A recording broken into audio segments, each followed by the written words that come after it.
honestly, Tim, I think you got a tough job here because you've got to play whack-a-mole. You've got to pretend that Donald Trump didn't deliver rising take-home pay, which of course he did.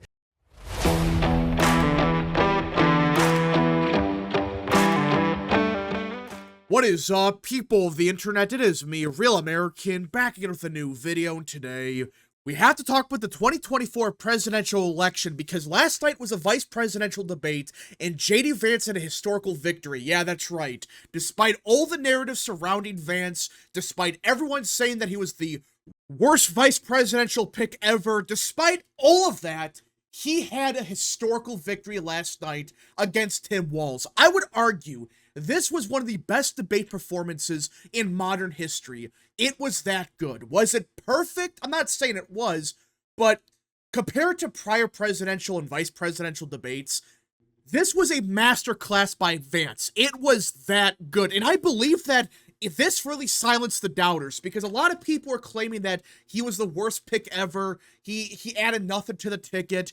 He was going to do awful during the debate. Everyone claimed that. But after that, out of the blue, these same people, suddenly, they're either saying, oh, actually, Vance did a pretty good job, or outright admitting that, yeah, Trump actually made a good pick here, or they're saying nothing about it. That's how good of a performance Vance had last night. Look at this. This was a focus group from Frank Luntz, and I know it is Frank Luntz. He can have some really iffy focus groups. But according to his focus group, Vance won the debate. 12 said Vance won, and only 2 said Walz won. That is not a misquote, that's not a typo. Only 2 people in this focus group said, yeah, we believe that Tim Walz won the debate. Now, I should be clear that Tim Walz didn't even do that bad. Compared to Joe Biden and even Kamala Harris, I would argue Tim Walz gave the best debate performance of the 3 candidates. I really believe that. I believe that this was the strongest performance of the 3. The only reason I say that is, well, he came off as likable. He came off as, you know, a centrist Democrat, you know, at times. Though he had some pretty big gaffes that I would argue is going to hurt him at the end of the day. Point is, though, I really believe Tim Walz, he didn't give a bad performance. I just believe that Vance did so good that even these focus groups that usually are Democrat-leaning, they believe that Vance won the debate. Hell, CNN released their poll, and the majority of people said J.D. Vance won the debate. Just for comparison's sake, back in 2020, this same poll claimed only 40% of people thought that Mike Pence won the debate against Kamala Harris. Yeah. Despite everyone with a brain admitting that Mike Pence absolutely killed Kamala Harris during that debate, this same poll claimed, actually, Kamala Harris won the debate. No, she didn't. Mike Pence clearly won that debate. Yet by some miracle, CNN's claiming, actually, Kamala Harris won the debate. No, she didn't. Anyone that's objective would admit that, yeah, Mike Pence probably won the debate. You know, was it a landslide for him? No. But it was clear as day that he won. He won that first debate in 2020. If you really question that, you're just a partisan hack. But either way, this same poll is now saying that J.D. Vance won the debate. This is the first time ever a majority of people in this CNN poll ever said that the Republican won. Yeah, for the vice presidential debate. They've been doing this for like 20 years now, the poll. And this is the first time ever a Republican got a majority of people saying, yeah, we believe that the Republican won the vice presidential debate. This is from CNN. This isn't from Fox News or some far-right news outlet. This is CNN. In fact, there was another poll released from Jail Partners. They found the same thing. The majority of people said J.D. Vance won the debate, while Tim Walz, only 43% said Walz won, which again, Walz didn't do bad. I just believe that Vance did so good that even these usually skewed polls, they're actually admitting that Vance won. Which again is crazy because it has never happened where the majority of voters said, yeah, J.D. Vance won the debate, or I should say Republican. This has never happened for any vice presidential debate in the last 20 years, for sure. It doesn't happen. Yet J.D. Vance did so good that they have to admit that, Vance won the debate. Despite Tim Walz doing, not good, but it wasn't a complete disaster. Like, he came off as kind of likable at times, though, like I said, there were some pretty big gaffes, which we'll get to in a second. JD Vance just did so good that even the majority of people that watched the debate, which they skewed to the left, especially for vice presidential debates, they admitted that Vance won. And for those that are saying, well, okay, yeah, people might be claiming that Vance won, but what about his favorability? It was so bad before the debate. Well, guess what? His favorability before the debate was only 40%. It wasn't that good. But after the debate, after people actually realized who JD Vance was, they realized, oh, wait a minute. He's a smart guy. He knows what he's talking about. In fact, he's good on the issues. His favorability went from 40% to 49%. Yeah, that's right. He has a net positive favorability rating. Which, by the way, where are these same people at that were saying just a couple months ago that JD Vance was the worst vice presidential pick ever because his favorability was so bad that it's going to cost Trump support? These same people, right? They've been saying for months that Vance was going to cost Trump the election. They actually said this. Yeah, they really believe, or I don't think they believe it, they're just coping. They were claiming that Vance was such a bad vice presidential pick that it was going to hurt Trump. For starters, that has never happened. I cannot think of a single time where a vice presidential pick actively hurt the ticket. Can't think of a single time. But even then, these same people are not saying a damn word now that Vance's favorability is positive. It went from -14 before the debate to +2 in just one night.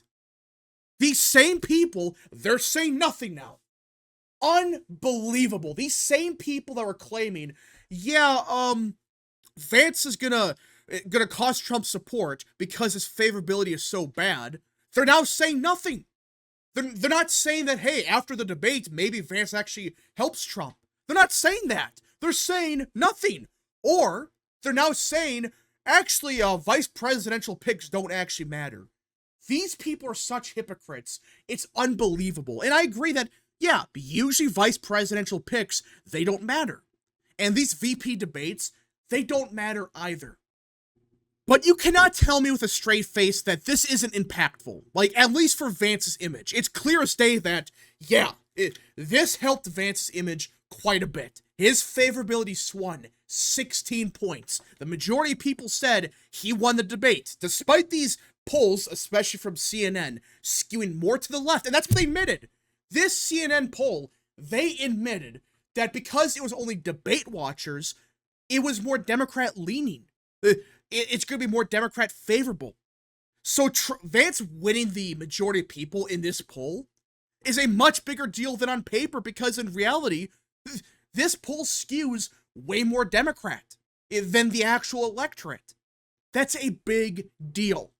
But alright, I think we have to talk about the debate itself, and not just the reactions to it, not just the polling after the debate, because while it's important to look at how people responded, like I said, these polls can be misleading. But even then, they admit that Vance won.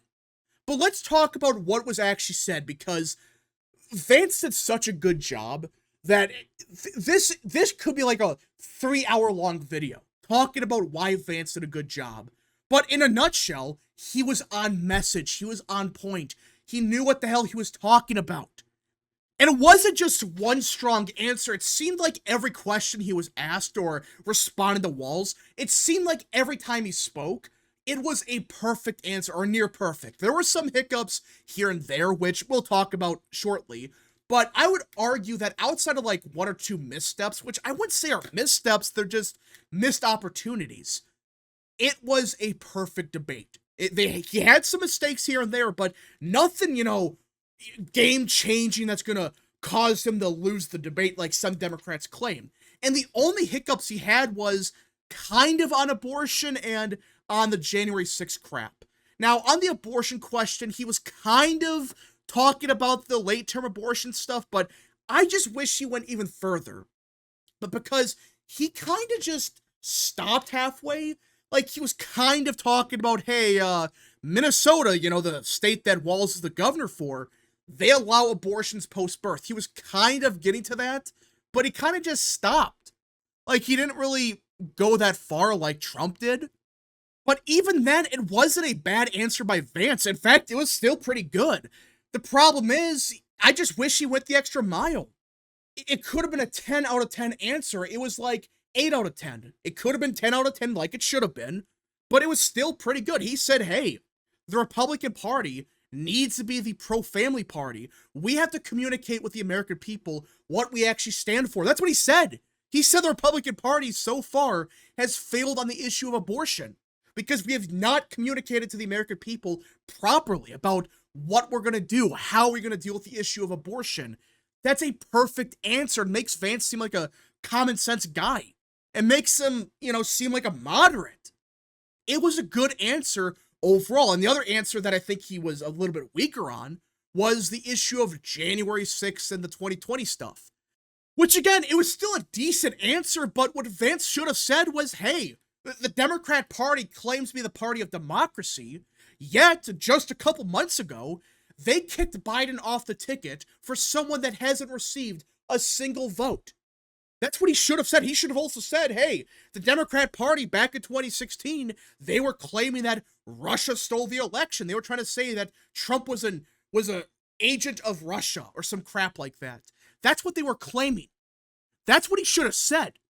But sadly, he didn't. I think that was one of the real missed opportunities of the debate. But outside of that, I can't think of a real negative at all. In fact, the rest of the debate, I would say, was perfect. It was that good. I mean, look at this. It was so good for Vance that he won on the issue of climate change. That is not a misquote. According to this focus group, J.D. Vance won on the issue of climate change. Yeah. You can't make this up. This should tell you everything about this debate. He gave a brilliant answer. I recommend people actually watch it. What he said was, hey, if the Democrat Party cares so much about clean air, clean water like we do, the Republican Party, they care about clean air, clean water, etc. We should be investing in America. We should invest into American manufacturing to create clean sources of energy instead of shipping off to China, which we all know is far from a clean country, far from it. That's what he said. So it was such a good answer that they even admitted that, yeah, Vance won because he tied the issue of climate change to American manufacturing. He said, let's invest into America so we can create clean technology like solar panels and all that. Let's make it here instead of shipping it off to China where they pollute the environment like crazy. Let's make it here in America where it's much cleaner. And on top of that, Vance had a great answer to the war in Israel. It was perfect. This was a good performance. I mean, this is the New York Times admitting that, yeah, J.D. Vance won on the issue of climate change. He won by even more on the issue of Israel and Iran. He gave good answers on everything. But I would argue his strongest moment of the debate came here. This was one of, if not the best debate answers in modern history. So let's watch it. Honestly, Tim, I think you got a tough job here because you've got to play whack-a-mole. You've got to pretend that Donald Trump didn't deliver rising take-home pay, which of course he did. You've got to pretend that Donald Trump didn't deliver lower inflation, which of course he did. And then you simultaneously got to defend Kamala Harris's atrocious economic record, which has made gas, groceries, and housing unaffordable for American citizens. I was raised by a woman who would sometimes go into medical debt so that she could put food on the table in our household. I know what it's like to not be able to afford the things that you need to afford. We can do so much better. To all of you watching, we can get back to an America that's affordable again. We just got to get back to common sense economic principles. That was one of the best answers I have ever heard.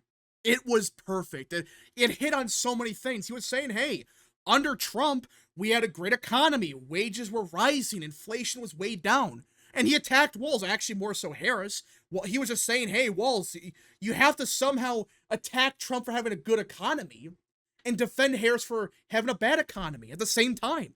And Vance also brought in the fact that he understands what a lot of people go through in life.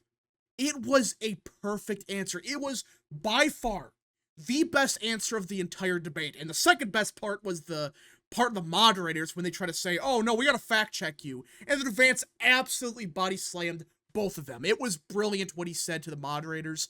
But either way, this was a masterclass performance by Vance. Now, will this change the election? Probably not.